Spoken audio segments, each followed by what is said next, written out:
There were times when activists might have engaged in rhetoric that was overheated and occasionally counterproductive. But the point was to raise issues so that we as a society could grapple with them. The same was true with the civil rights movement and the union movement and the environmental movement and the anti-war movement during Vietnam. And I think what you're seeing now is part of that long-standing tradition. So he thinks Black Lives Matter is part of the long-standing tradition of protesters and protesting.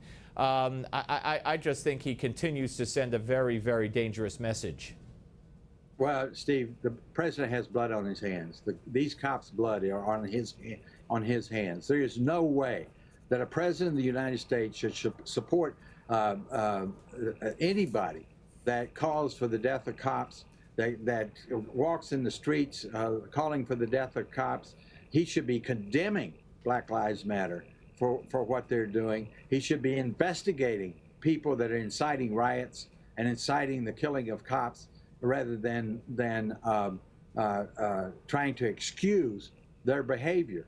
Their whole narrative is absolutely wrong. There is no statistic anywhere that shows that as a trend or as a worldview, the cops in this country are biased or racist or go after blacks just because they're blacks. There is nothing that shows that that is the case. And for the President of the United States to support what Black Lives Matter is doing is going to cause more deaths amongst our cops in this country.